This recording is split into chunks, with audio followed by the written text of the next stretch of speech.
Here for the governor's debate, or governor's budget address, I should say. What's your reaction? It was the shortest one he's ever given, and I thought it was a little shallow in that there was no discussion whatsoever about the current fiscal year's economic condition. So when you say there's a state of the state, I don't think it was there. We're anticipating the current fiscal year is going to be about $700 million short on revenue from where they were before. I think most of the fiscal leaders in the state would acknowledge that we're about a $3 billion hole in our state budget. And then the governor stood there today and suggested that we ought to give away $1.2 billion in additional tax credits. I don't think the state's got the money to give away. I mean, we're not the Congress. We can't print money. And so I don't believe those proposals are going to go very far. I was encouraged that he once again talked about a capital program. It has been 9 years. We do need one. I think that a significant capital program would be a far better economic stimulus proposal than the tax credits that he talked about. So we'll see where we go. When you talk to your members, if you're giving us the state of the state, what is the state of Illinois commerce? The biggest issue right now is that commerce is slowing down. Illinois will follow the nation's economy. I'm not sure that we're in a recession, but clearly there's a slowdown, and you can see it in sales tax receipts on the part of the state. So we need to be concerned about jobs and job growth. The governor mention today that the state of Illinois has led the Midwest in job growth over the last couple of years, but I think that's a real short-sighted approach.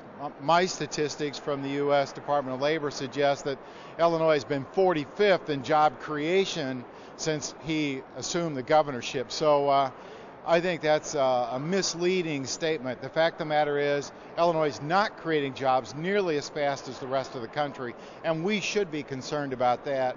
I still see Illinois businesses leaving our state as opposed to growing and new businesses coming to our state, and the governor didn't talk about that at all. I would presume you get involved in economic development and efforts to bring in new business.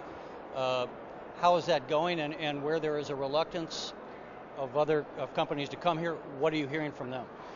Illinois has got a bad reputation, and Governor Blagojevich has gone a long way to help create that bad reputation. People don't want to come to a state that lacks stability and predictability, and Illinois lacks stability and predictability. We've got a bad regulatory climate, and up until today, the governor has consistently beat up on business as opposed to being one who wants to promote jobs and growth and prosperity in our state. So I think we've got a long way to go. If the governor were to call you and say, Doug, give me 2 or 3 things that I could do to promote job creation and to change that business climate, what would you tell him? Well, the number one thing I think was we need to invest in our infrastructure. Number 2, we need to invest in things like energy prosperity. For example, we haven't built a new refinery in this country in 30 years. We haven't built a new nuclear power plant in this country in 30 years. I think the state of Illinois and the governor ought to stand up and say, we are open for business. We want energy to be produced in our great state of Illinois. We have a great history of that. We want to bring back Illinois coal. We ought to be trying to restore Illinois coal. The loss of FutureGen and Mattoon was a great blow and a disappointment. We need to continue to press for the growth and use of Illinois coal, and that means supporting and investing in new technologies. All right, well, Doug Whitley, thanks again for joining us. All right, thank you. Appreciate it. Thank you, Terry. Well, I think the thing that was interesting was how I thought it was a pretty populist presentation, talking about actually some good things that the general public would like. Talking about the tax credit for children, talking about the cutting business taxes and a capital bill. I think the thing that was pretty interesting, though, was there was some very veiled references to the Democratic leadership and cooperation.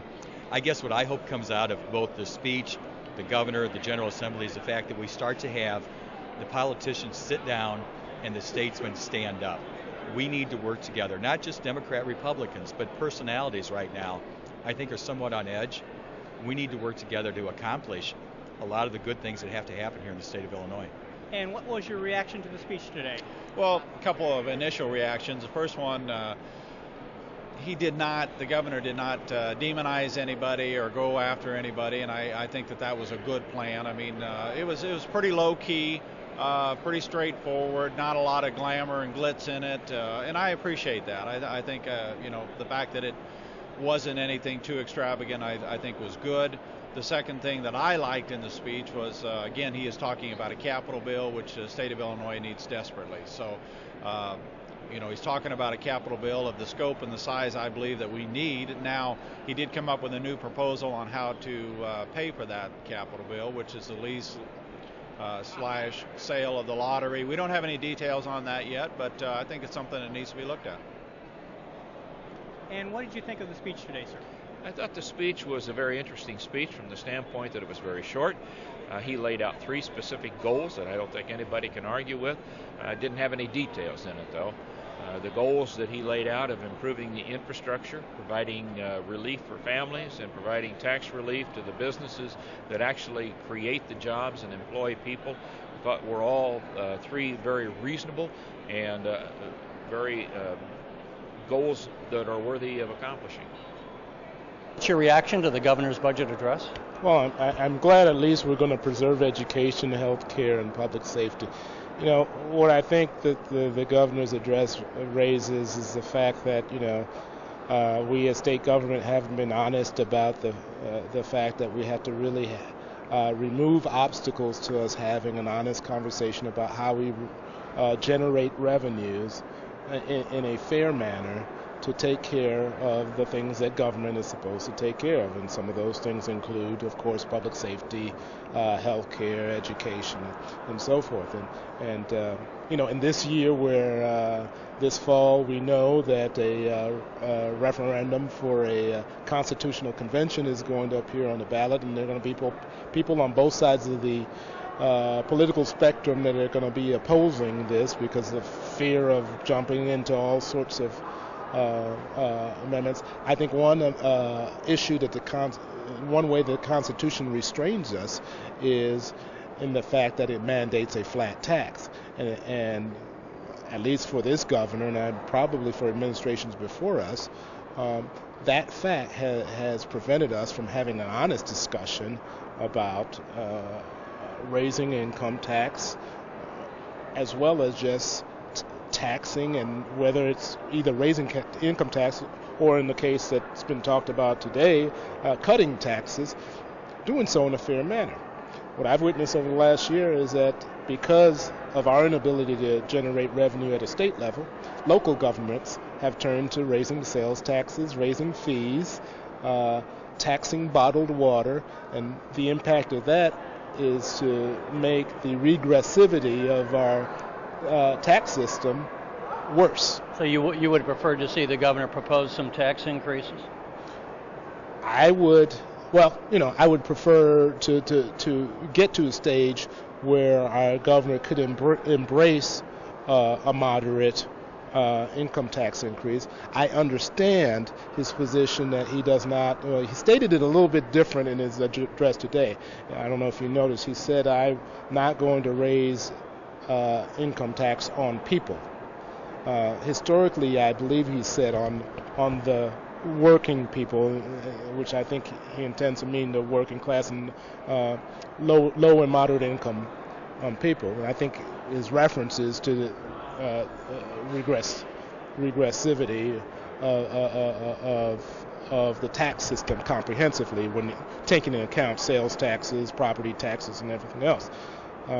Senator Frerichs and myself have a resolution to call for a constitutional amendment referendum to be put to the people to decide whether we should remove this obstacle, knowing that at least for the last 5 years we've had a governor that has pledged to veto any income tax increase. Well, let's remove that obstacle that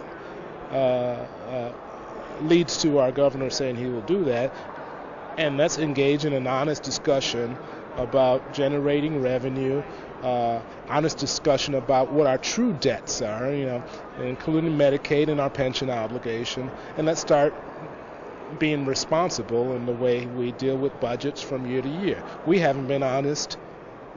I've only been around here for 3 years, but we haven't been honest since I've been here, and we haven't been honest for a long time before that. All right, well, thanks for joining us. Thank you.